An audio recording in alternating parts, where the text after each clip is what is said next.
여기까지 왔고 지금 또 우리는 하나님의 기적 가운데 있으며 그리고 앞으로도 하나님의 기적이 예비되어져 있을 겁니다.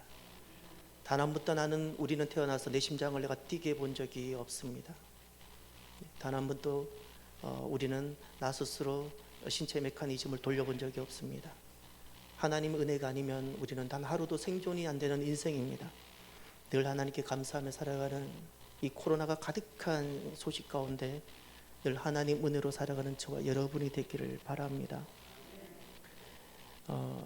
구원받은 공동체는, 구원받은 백성들은 구원 이후에 교회를 이루게 된다고 주님 말씀하셨습니다. 교회가 공동체입니다.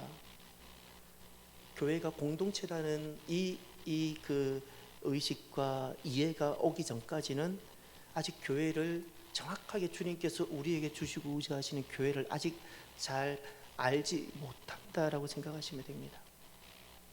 교회는 가정과 같습니다. 조직이 아닙니다. 교회는 공동체고 사람의 모임이고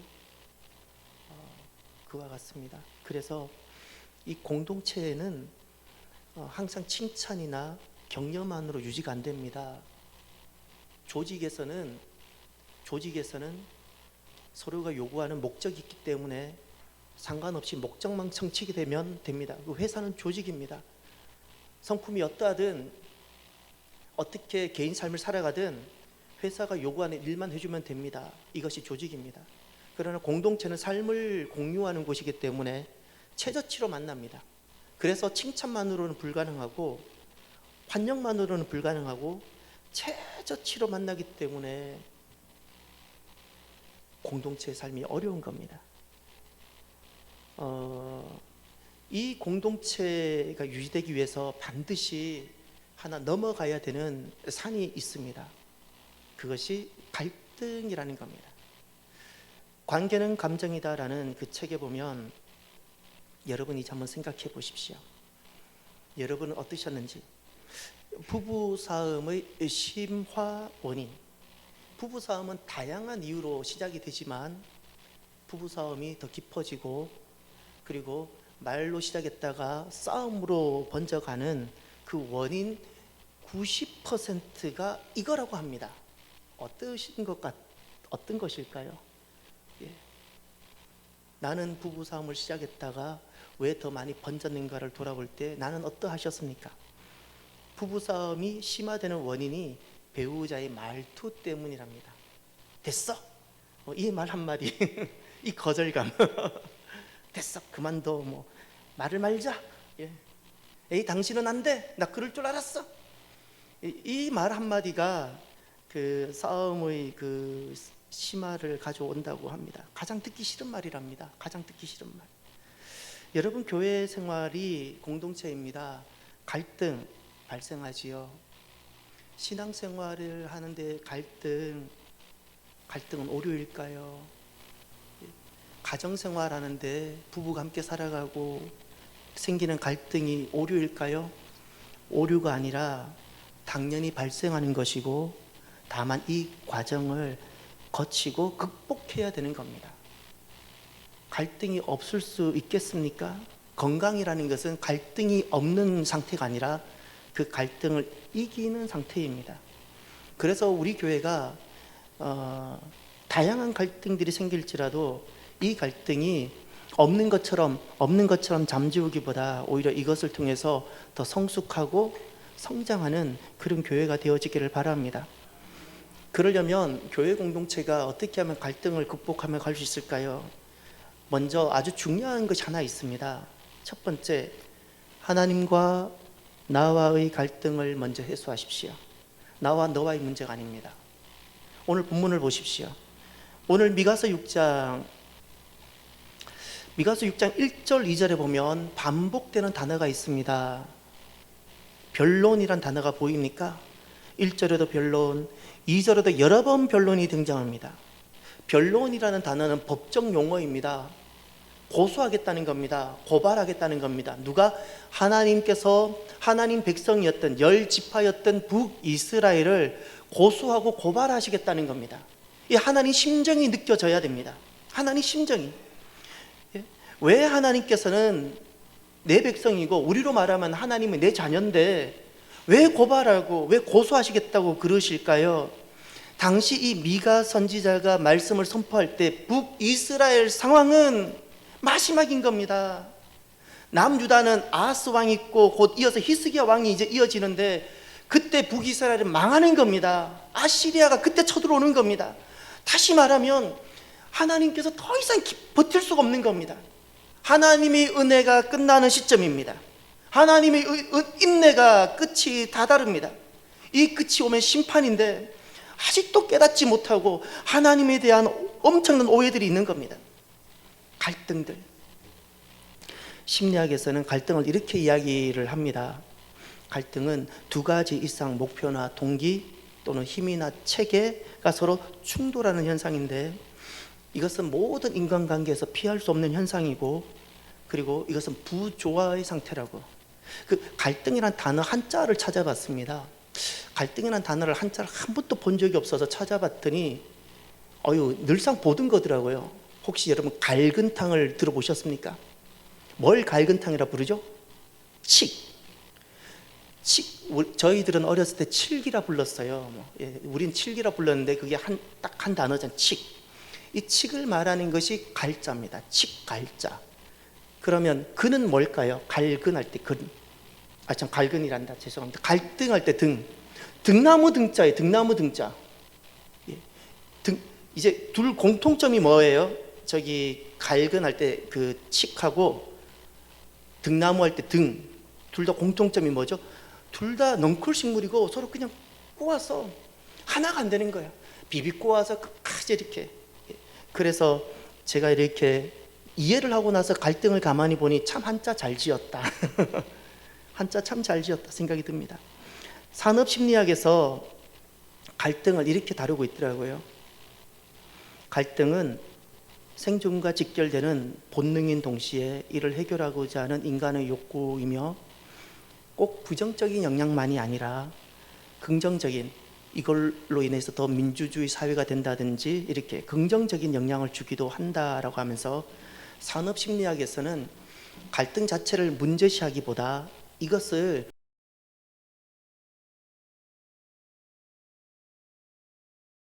입니다. 산업심리학이라는 것은 그 산업 현장, 우리의 삶의 직장을 말하는 거잖아요. 항상 갈등이 생길 수 있는데 그때 에너지 방향을 어디 두냐는 것이 중요하다는 겁니다. 이 5가지입니다. 갈등은 다양한 이유로 생길 수 있는데 노사 간이든 아니면 뭐 서로 간이든 뭐든 아니면 일이 많든 무엇이든 갈등이 생길 수 있는데 5가지 그 갈등이 생길 때 취하는 태도가 있답니다. 첫 번째가 순응, 두 번째가 통합, 세 번째가 타협, 네 번째가 회피, 5번째가 지배. 이제 마음으로 두 그래프를 한번 만들어 보십시오. 하나는 내가 중심인 나 그래프, 하나는 상대방이 중심인 상대방 그래프.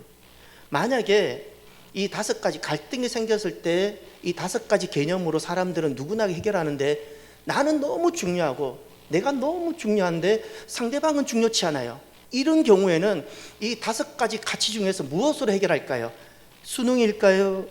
통합일까요? 타협일까요? 회피일까요? 지배일까요? 나 중심이에요. 내가 너무 중요하고 상대방은 덜 중요해요. 이런 경우에는 이 갈등이 생기면 어떻게 해결할까요? 지배랍니다. 지배. 이분은 여기 가 있는 거예요. 여기. 그럼 정반대로 상대방이 너무 중요하고 나는 그냥 없어도 돼. 나는 없어도 되고 상대방 가치만 중요해요. 이런 경우에는 갈등이 생겼을 때 어떻게 갈등을 해결할까요? 순응일까요? 통합일까요? 타협일까요? 회피일까요? 순응이랍니다. 그분은 또 반대쪽으로 여기 와 있어요. 하나는 여기 지배는 이쪽, 내가 너무 중요한 사람, 상대편을 이렇게 존중하지 않는 사람. 여기는 지배. 반대로 상대방만 너무 중요하고 나는 너무 존중해주지 않는 경우에는 뭐죠? 이렇게 뭐라 그랬죠 제가? 순응. 순응. 그리고 또 둘을 합쳐가지고 나도 중요치 않고 나도 소중하게 안 여기고 상대방도 소중하게 안 여기는 이쪽에 위치한 사람들은 어떤 갈등이 생겼을 때 어떻게 풀어갈까요? 통합일까요? 타협일까요? 회피일까요? 회피랍니다. 가만히 보니까 이 회피에 있는 사람들은 아마 우울이라든가 이런 증세들이 아마 있지 않을까. 나도 소중하지 않고 너도 소중하지 않고 이런 생각이 들어봅니다. 그러면 이제 두 가지가 남았는데,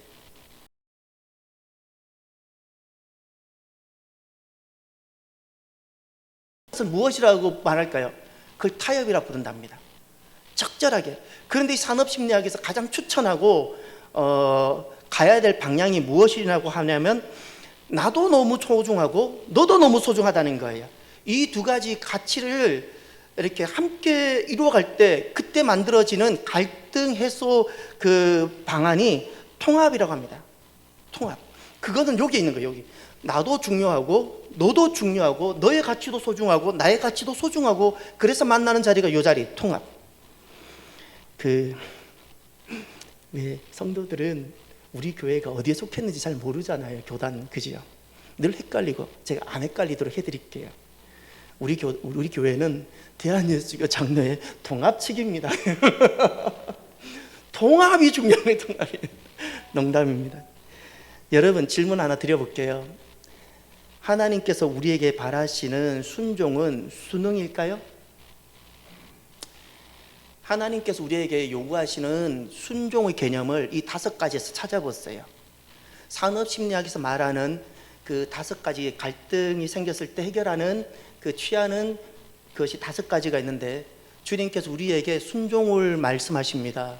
하나님 백성들에게 엄청나게 순종을 말씀하세요. 그것이 어떤 것이 어디에서 찾을 수 있을까요? 수능일까요? 아니면 우울일까요? 회피일까요? 수능은 여기죠. 수능일까요? 아니면 지배일까요? 회피일까요? 타협일까요? 저는 통합에서 발견해요. 하나님께서 우리에게 요구하시는 순종은 나는 없고 주님만 있는 그런 것이기보다도, 하나님은 내 상황을 고려해 주시고 나를 존중해 주시면 내 이름을 아시고 내가 어디가 부족한지 나를 이해하시며 나를 기다리시고, 그러면서 하나님 뜻을 이루어 가시는 분. 지금 북이스라엘의 가장 큰 문제는, 잠시 후면 나라가 무너지는데, 아시리아에 의해서 점령당하는데, 북이스라엘의 가장 큰 문제는 나와 너의 문제가 아닙니다. 정치의 문제도 아니었고, 나와 너의 경제의 문제도 아니고, 나와 너의 사는 문제도 아니고, 나와 하나님과의 문제였습니다. 이것이 성경적인 답입니다. 군사력의 문제도 아니었습니다.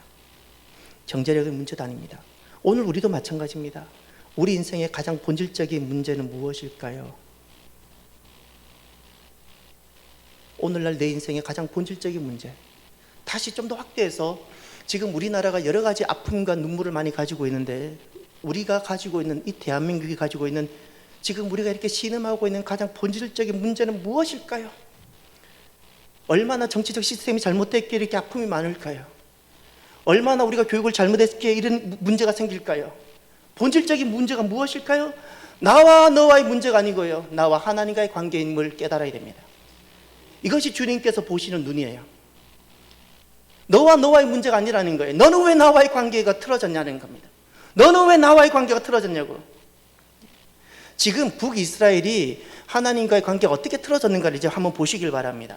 이제 3절부터 보시면, 제가 3절을 읽을 테니까, 북이스라엘이 틀어져서 하나님과 갈등을 갖게 됩니다. 어떤 것인지 찾아보십시오. 이르시기를, 내 백성아, 내가 무엇을 내게 행하였으며 무슨 일로 너를 괴롭게 하였느냐, 너는 내게 증언하라. 하나님께서 북이스라엘 10지파에게 너무너무 마음이 아파서 하시는 말씀에 마치 법정에서. 그런데 핵심이 무엇인가요? 무슨 일로 나 하나님이 너를 괴롭게 했는지 내게 제발 설명 좀 하라는 겁니다. 그러면 지금 북이스라엘은 주님에 대해서 어떤 생각을, 어떤 오해를 하고 있다는 겁니까? 주님께서 나를 괴롭게 하고 계셔. 주님께서 우리를 정치적으로 괴롭게 하고 계셔. 주님께서 우리를 외부의 열강으로 인해서 우리를 괴롭게 하셔. 주님 어떻게 그러실 수 있죠? 예, 하나님에 대한 오해. 두 번째, 4절과 5절을 보십시오. 여기에 이스라엘이 안고 있는 하나님과의 깨어진 관계가 보입니다. 제가 읽어보겠습니다. 내가 너를 애굽 땅에서 인도에 내어 종로로 타는 집에서 속량하고 모세와 아론과 미리암을 내 앞에 보내었느니라. 내 백성아, 너는 모압 왕 발락이 꾀한 것과 부올의 아들 발람이 그에게 대답한 것을 기억하며 시팀에서부터 길갈까지 일을 기억하라. 여기까지 4절부터 5절 중반절까지 지금 이스라엘이 하나님과의 관계가 깨어졌습니다. 예.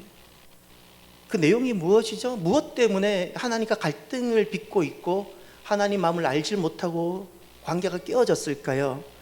동사를 보십시오. 동사.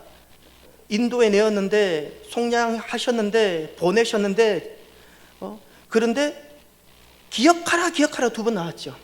그 모든 은혜를 기억하지 못하는 거예요. 잊어버렸습니다. 은혜를 잊어버렸어요. 두 번째가 하나님 은혜를 잊어버렸어요. 주님께서 지난날 나에게 어떤 은혜를 베풀어 주셨는지, 나 같은 것을 어떻게 속량하셨고 때마다 시마다 말씀을 어떻게 보내주셨는지, 지난날 그 광야에서 주님께서 어떻게 나를 이끌어 주셨는지 그 은혜를 다 잊어버린 채, 은혜를 잊어버린 채 지금 내 눈앞에 나타나는 현상만 가지고 이야기를 하는 거예요. 세 번째, 북이스라엘이 하나님과 어떻게 관계가 깨어졌는지 보십시오. 5절 하반절. 그리하면 나 여호와가 공의롭게 행한 일을 알리라 하실 것이니라.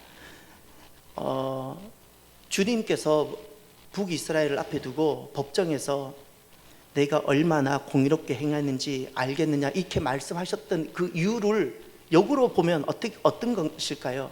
북이스라엘이 어떤 마음을 가졌다는 것이죠? 하나님은 불의하시다는 겁니다. 우리가 하나님 백성인데 어떻게 우리한테 이럴 수가 있냐는 겁니다. 하나님은 공정하지 않으세요. 주님이 너무너무 마음이 아프고 힘드셔서 나는 공의롭게 행했다는 것을 지금 말씀하고 있는 거예요. 나는 공의롭게 행했다. 너희들이 어떻게 내가 이렇게 공의롭게 행한 것을 너희들은 알지 못하느냐? 너희들이 어떻게 나를 부당하다고, 공정하지 않다고 말할 수 있느냐고. 지금 이스라엘이 하나님에 대해서 오해가 생기고 이 갈등이 생겼습니다. 굉장히 마음이 불편한 것은 이 북이스라엘이 하나님은 나를 괴롭히고 계셔, 하나님께서 베푸신 은혜는 다 잊어버린 채 하나님은 불의하셔, 하나님 공정하지 않으셔, 이것을 고치지 않았더니 그냥 심판으로 이어졌어요. 이것이 제가 마음이 아픈 겁니다. 마음이 아파요. 지금 아치리아는 문 밖에 대기하고 있는데 지금이라도 무릎을 꿇었으면 어찌했을까? 무릎을 꿇었으면. 사랑하는 성도 여러분, 살아가면서 갈등이 안 생길 수가 없겠지요. 그런데 가장 본질적인 갈등이 하나 있습니다. 나와 하나님과의 관계를 돌아보십시오. 이것이 항상 영혼이 먼저입니다. 영혼이. 육의 문제가 아니라 영혼이 먼저인데 나와 하나님과의 관계가 어떠한지, 혹시 맺혀 있는 갈등은 있지 않는지를 돌아보십시오. 하나님과의 갈등을 먼저 푸시기를 바랍니다. 두 가지로 우리는 하나님과의 관계에서 어려움이 생겼을 때 두 가지가 항상 있어야 되는데, 그 두 가지가, 첫 번째, 구원의 은혜를 잊지 마십시오. 우리가 나이가 들면서 어렸을 때 외웠던 수학의 공식은 잊어버려도, 영어 단어는 잊어버려도, 심지어 사람들의 이름은 내가 점점 잊어버려도, 아무리 세월이 흐르고 오만 가지 상황들이 내 눈앞에 다 펼쳐지고 이해할 수 없는 일들이 나를 기다리고 있을지라도 잊어서는 안 되는 것이 있어요. 하나님의 구원의 은혜입니다. 저는 제가 목회하다가 힘들 때 그런 생각을 자주 해요. 처음으로 돌아갑니다. 처음으로. 하나님께서 나를 어떻게 지난날 병원에서 버려졌었는데 나를 어떻게 살려주셨는지를 돌아갑니다. 그리고 이 모든 삶이 덧보태어진 삶이라는 걸 다시 깨닫게 하고 그 고백하는 그 자리에 서게 하세요. 그리고 나면 막 이렇게 다가왔던 짓눌렀던 여러 가지 무거운 것들로부터 내가 벗어날 수 있어요. 벗어날 수 있고 어떤 상황이든지 그냥 안고 그냥 파도를 헤치기보다 그냥 가는 것 같아요. 헤친다는 개념도 안 맞아요. 헤치기 뭘 헤쳐 그냥 가요. 그냥 걸어가는 겁니다. 그냥 걸어가다가 보면 풀어져 있어요. 이걸 어떻게 설명하겠어요? 여러분, 그 은혜를 잊어버리는 순간 그것이 갈등의 뿌리가 됩니다. 우리의 모든 믿음의 출발선이 그것이 구원의 은혜입니다. 믿음은 그 은혜에 기초하고 있는 겁니다. 또 한 가지 살아가면서 기억하셔야 될 것이 하나 더 있는데, 하나님은 언제나 선하시다, 이 고백입니다. 아주 중요합니다. 우리가 살아가면서 내가 다 이해하고 용납하고 동의할 만한 상황만 일어나는 것이 아니지 않습니까? 아무리 생각해도 내가 잠을 잘 수 없고 동의할 수 없고 수용할 수 없는 일들이 우리 눈앞에 펼쳐져 있고 그것이 또 기다리고 있지 않습니까? 내가 동의할 수 없는 일들 때문에 우리는 하나님과 갈등이 생기는 겁니다. 하나님이 계시면 어떻게 이럴 수가 있습니까? 아우슈비츠 수용소에서 하나님은 정말 계십니까? 라는 그 벽에 그 글이 있었다 그러잖아요. 너무 제가 심정은 이해가 가는 거예요. 그럼에도 불구하고 우리가 이 갈등을 그때 극복하고 한 번 더 믿음을 세울 수 있는 길이 딱 하나 있는데, 다 보이지 않을지라도요, 지금 이 문제의 해답이 아직도 안 보일지라도 하나님은 그래도 선하십니다. 저는 다윗을 되게 좋아합니다. 저는 믿음의 모델로는 다윗을 삼고 리더십의 모델로는 모세를 삼는데, 다윗이 시편 23편에 여호와는 나의 목자입니다 고백하면서 마지막 6절에 이렇게 고백하죠. 여호와의 선하심과 인자하심이 정녕 나를 따르리니. 여호와의 선하심과 인자하심, 이 선하심이 토부입니다. 하나님은 항상 토부입니다. 주님께서 내게 주시는 이 모든 것, 장인으로부터 내가 20년을 도망가야 되는 것일지라도 주님께서 내게 주셨으면 그것은 토부입니다. 내가 왜 20년을 도망자 그 비참한 삶을 미친 척하면서 살았어야 되는지 내가 다 알지는 못하지만 이것이 주님께서 주신 거라면 토부입니다, 이 고백이에요. 이 사람이 다윗이었어요.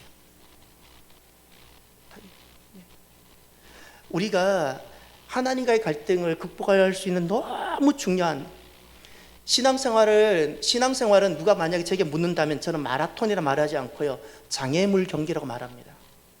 신앙생활은 중간에 나를 포기하고 멈추게끔 하는 수많은 장애물이 있습니다. 장애물이 기다립니다.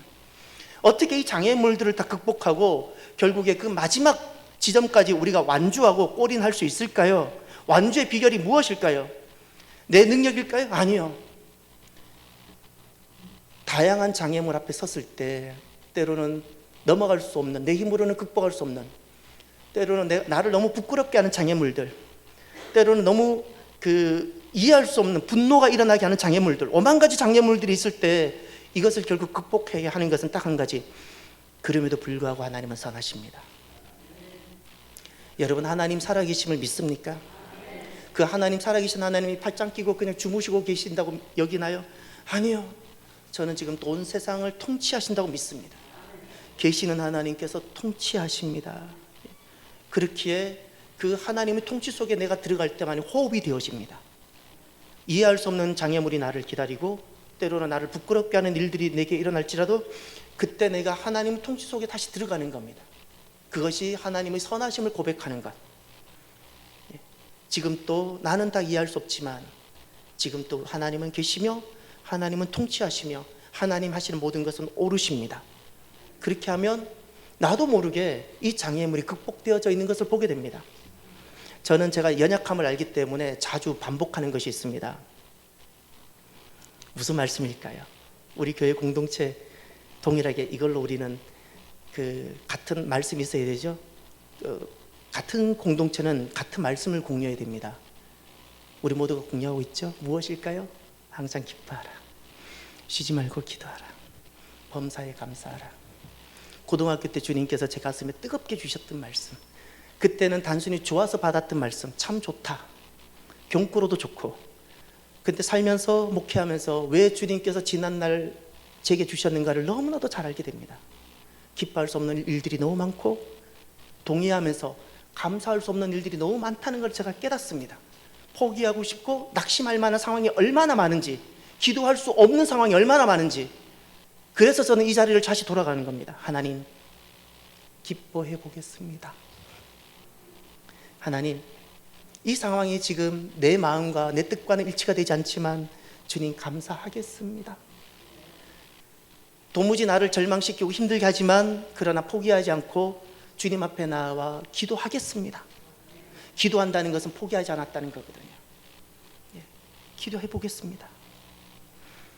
그러면 우리 앞에 닥쳐 있는 다양한 막 엉켜 있는, 정말 그 칡과 그 등나무가 막 엉켜 있듯이 엉켜 있는 이것이 어느 날 돌아보면 주님께서 풀어놓으신 것을 보게 될 것입니다. 또 하나, 오늘 본문을 통해서 주님께서 이 공동체 갈등을 해결하는 데 중요한 영적 원리를 하나 말씀하셨습니다.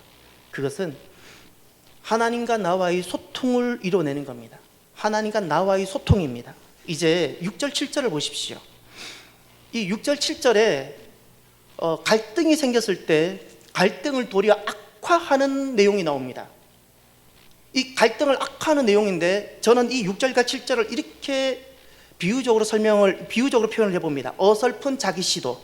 문제가 생겼습니다. 갈등이 발생했습니다. 그것이 하나님과 나와의 관계이든 나와 너와의 관계이든 그 문제를 풀어보려고 어설픈 시도가 여기 나오는 겁니다. 이제 제가 읽어볼 테니까 어떤 어설픈 시도가 있는지, 어설픈 자기 시도가 있는지를 보십시오. 내가 무엇을 가지고 여호와 앞에 나아가며 높으신 하나님께 경배할까? 내가 번제물로 1년 된 송아지를 가지고 그 앞에 나아갈까? 여호와께서 천천의 수양이나 만만의 강물 같은 기름을 기뻐하실까? 내 허물을 위하여 내 맏아들, 내 영혼의 죄로 말미암아 내 몸의 열매를 드릴까? 지금 북이스라엘이 하나님과 갈등이 빚어졌다는 것을 본인들이 이제 느끼고 인식을 하는 겁니다. 미가 선지자가 외쳤더니 인식을 합니다. 이 문제를 풀고 싶은 겁니다. 그래서 지금 이 문제를, 이 갈등을 풀고 싶어서 이들이 내가 무엇을 가지고 하나님 앞에 나아가면 될까 고민을 하기 시작한 겁니다. 신앙적 고민을 하기 시작했어요. 그런데 그때 보세요. 7절을 특별히 보세요. 이 관계를 회복하고 하고 싶은 이 마음은 선한 마음인데 그때 이렇게 표현하고 있죠. 천천의 수양, 천천.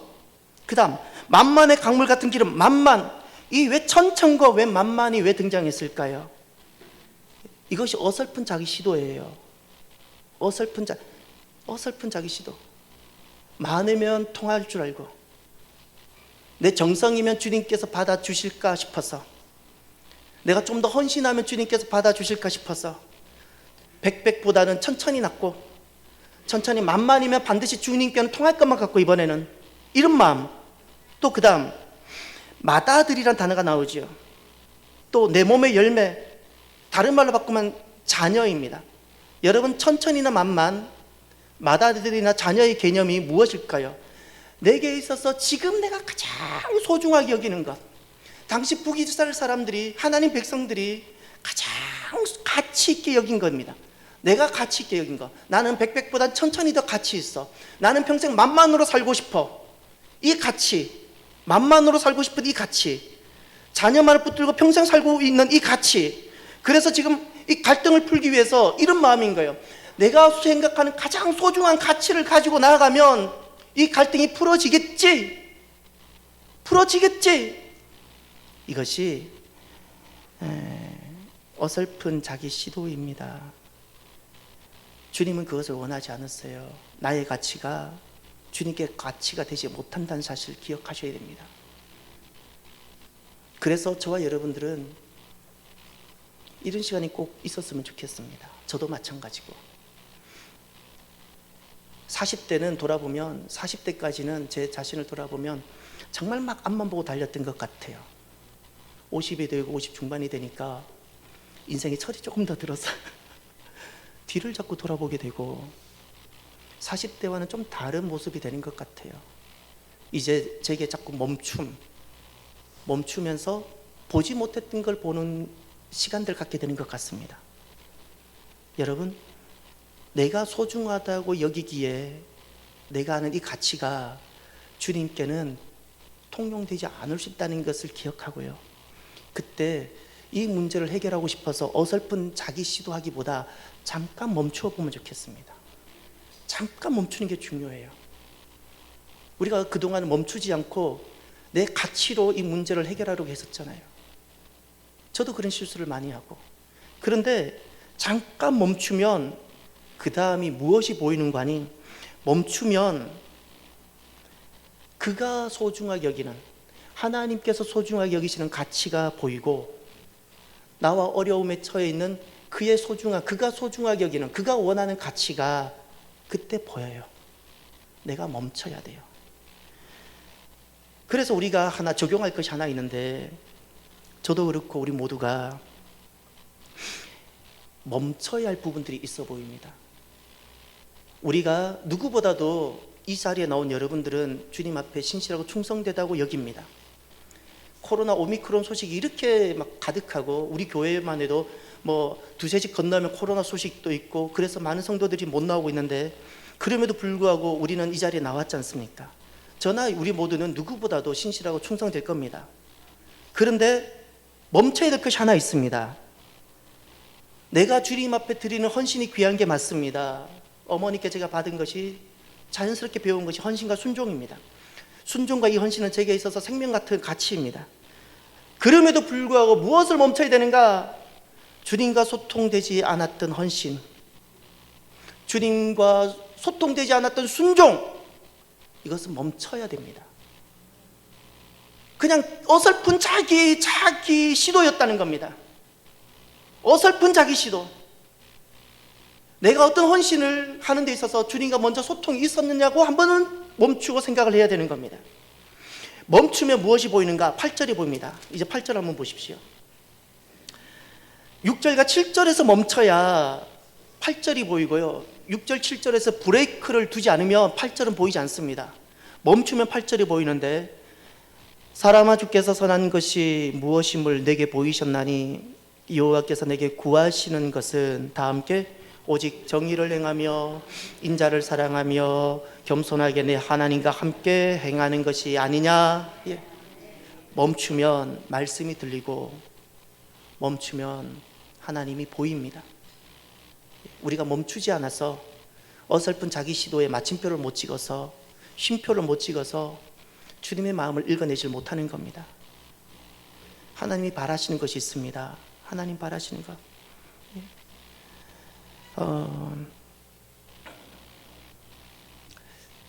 제게 있어서 돌아보면, 앞만 보고 달렸던 제게 있어서 주님은 이런 분이 있어요. 제게 있어서 그런 겁니다. 주님은 저를 존중해 주세요. 제가 뭘 원하는지 제 마음을 늘 헤아려주시고 존중해 주시는 것을 제가 많이 느꼈어요. 두 번째, 주님은 저를 고려해 주세요. 주님은 철저하게 저를 고려해 주세요. 제게 완전한 순종과 헌신을 요구하고, 거기에 제가 100%를 드리고자 하는 마음이 있음에도 불구하고 주님은 항상 저를 고려해 주신 것을 느껴요. 제가 만난 주님은 그 폭력이나 강포를 쓰지 않으셨어요. 세 번째, 주님은 저를 기다려 주세요. 제가 준비될 때까지, 더딘 나, 더딘 저, 그리고 연약한 제가 준비될 때까지 주님은 한없이 기다려 주셨어요. 기다려 주세요. 네 번째, 놀랍게도 저는 정말 잘하고 성실하게, 그리고 완전하게 잘 하고 싶지만, 놀랍게도 제가 만난 주님은 제게 완전함을 바라시지 않으셨어요. 완전함을 바라지 않으셨어요. 마지막 다섯 번째, 주님은 그저 제 마음만을 원하셨어요. 부족한 나, 아무리 노력해도 완전할 수 없는 나, 그러지만 그냥 이런 저를, 그 마음 자체를 받고 기뻐하시고, 그리고 이런 마음을 주시는 것 같아요. 그냥 다 이루었다.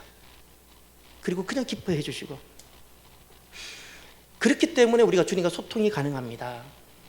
주님, 하나님의 공의가 있고 하나님의 인자, 하나님과 동행해야 된다는, 우리는 하나님의 그 가치를 발견합니다. 8절에서 우리는 그 하나님의 가치를 딱 발견하면 때로는 숨이 막힙니다. 내가 어떻게 이걸 해낼 수 있을까? 말씀을 거부하고 싶진 않지만 말씀을 이뤄내지 못하는 나, 그런데 왜 우리가 하나님과 소통이 가능한가? 하나님은 나를 존중해 주세요. 그리고 나를 고려해 주세요. 그리고 기다려 주세요. 하나님께서 무엇을 가치 있게 여기고 무엇이 생명인지 아시는데 그럼에도 불구하고 완전함을 요구하지 않으세요. 그리고 내 마음을 바랐어요. 관계는 감정이다라는 그 노은혜 그분의 책을 보면 그 소통에 대해서 우리에게 그냥 교훈을 주기 때문에 잠깐 소개하고 싶습니다. 이 소통을 하나님께도 적용하고 성도들과의 관계에서도 적용을 하면 좋을 것 같습니다. 이분이 하는 그 책에서 하는 내용은 딱 요겁니다. 대화가 중요하고 말이 중요하다는 것을 다들 이야기하는데 실은 이분이 말하는 것은 이겁니다. 말로 인한 갈등은 말의 문제가 아니라 감정의 문제다고. 말의 문제가 아니라 됐어라는 이 말이 불편했던 것이 아니라 그 말 속에 있는 감정이었다는 겁니다.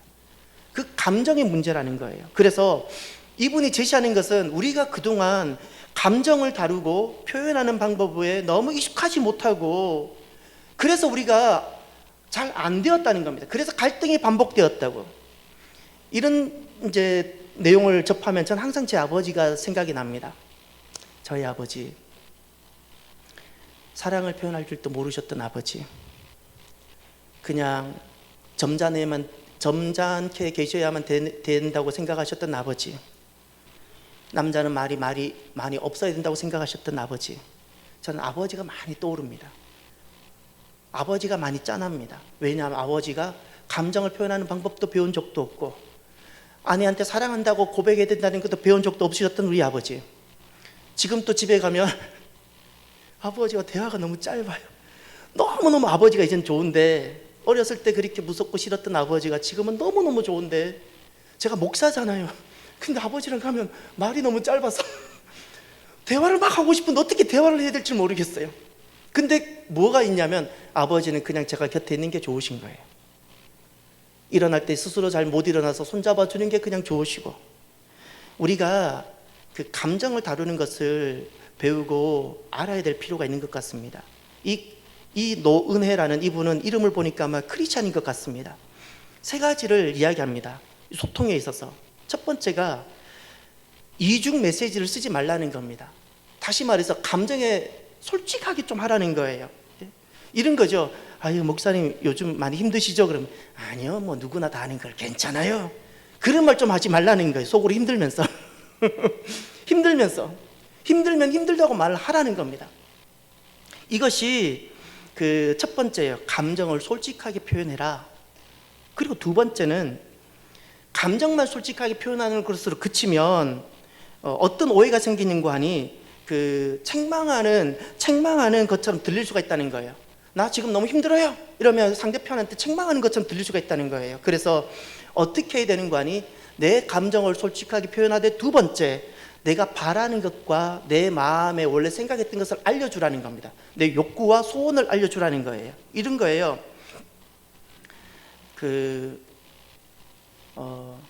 예를 들어 이런 거예요. 만약에 부부관계에 있어서 뭐 이런 거죠. 내 감정을 솔직하게 드러내는 거예요. 예를 들면 내가 오늘 당신이 집에 빨리 와서 밥을 차려줄 줄 알았는데 내가 그러지 못해서 되게 화가 났어. 나는 당신과 빨리 밥을 먹고 자녀들 만나러 가고 싶었던 거야. 이렇게 다 말을 해주라는 거예요. 만약에 감정만 표현하면 이런 거예요. 왜 빨리 밥을 안 차렸어? 당연히 와서 밥을 차렸어야 되는 거 아니야? 이건 내 솔직한 감정이잖아요. 그런데 그러지 말고 내가 지금 왜 마음이 상해 있고 내가 왜 그런지를 다 밝혀주라는 거예요. 내 원래 마음에 무엇이 있었는지, 단순히 밥만이 아니라 실은 내 마음에는 이런 계획이 내게 있었고 그것 때문에 나는 당신을 기다렸고 빨리 밥을 같이 먹고 싶었다는 것을 알려주라는 겁니다. 예. 여러분 혹시 그런 거 못 느꼈어요? 자기밖에 모르는 남편, 아무리 노력해도 몰라주는 아내. 예, 안 그러신가 보죠? 예. 마지막 세 번째가 아주 중요한데, 소통하는 방법에 있어서 의도를 짐작하지 말라는 겁니다. 의도를 짐작하지 말라고. 나는 당신만 첩보만 알아. 난 당신 말 안 해도 눈뼈만 봐도 알아. 그런 거 하지 말라는 거예요.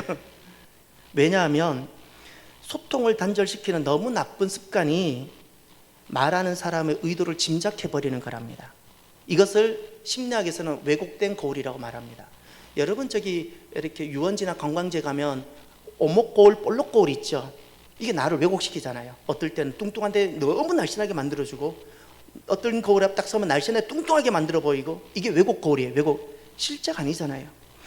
그러니 예를 들어 이런 거예요. 두 젊은 남녀가 커피숍에서 만나서 남자가 이야기합니다.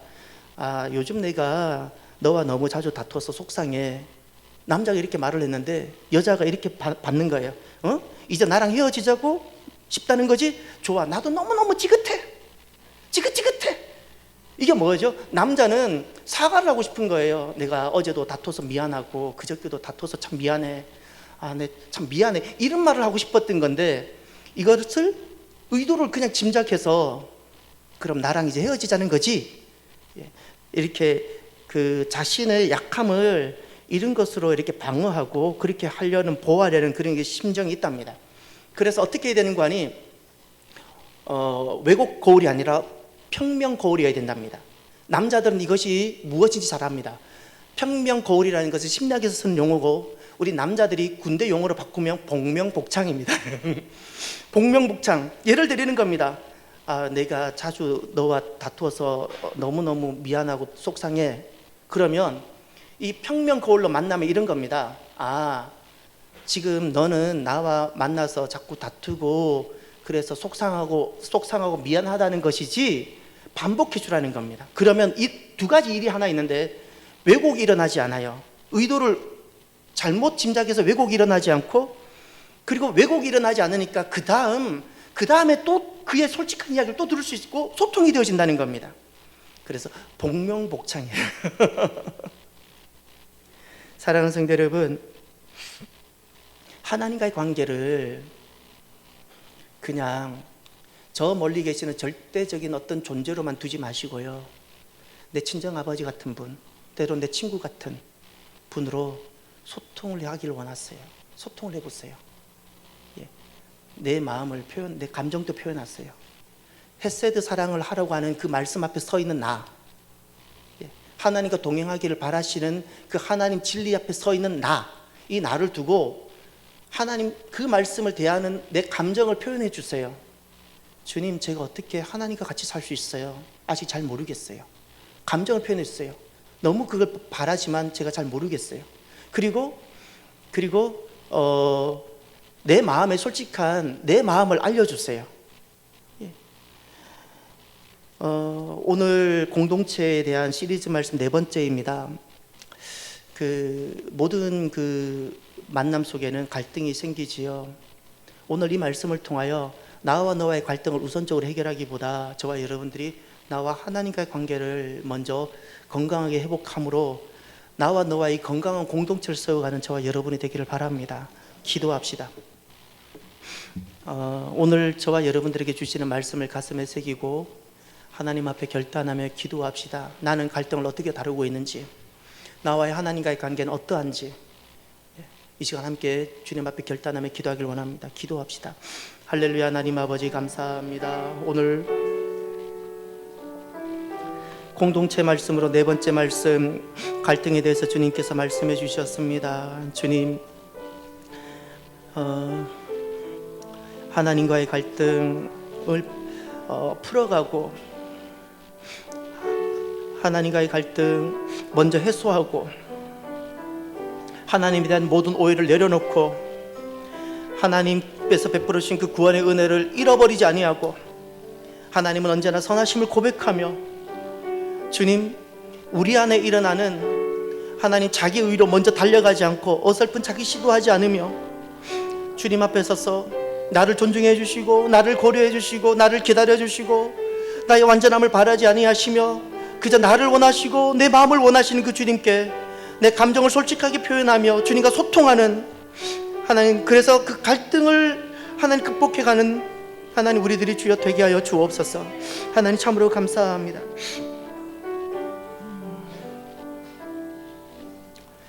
하나님은 강포하지 않으십니다. 하나님은 폭력이 아니십니다. 지금 또 우리를 존중하시며 누구보다 우리를 기뻐하셔서 우리를 고려해 주시고 우리를 기다려 주시며 완전한 말씀을 선포하셨음에도 불구하고 우리에게 완전함을 바라시지 않고 그저 나를 원하시고 우리의 마음을 원하십니다. 감사합니다. 주님에 대한 오해가 조금 또 있지 않게 하여 주시고 하나님의 그 구원의 은혜를 기억하며 하나님 하시는 모든 것은 항상 선하심을 고백하며 갈등을 극복하고 주님께 나의 마음을 솔직하게 표현하여 주님과 소통을 이루어 하나님 건강한 공동체를 만들어가는 우리 모두가 되게 하여 주옵소서. 감사하며 예수님 이름으로 기도드립니다. 아멘.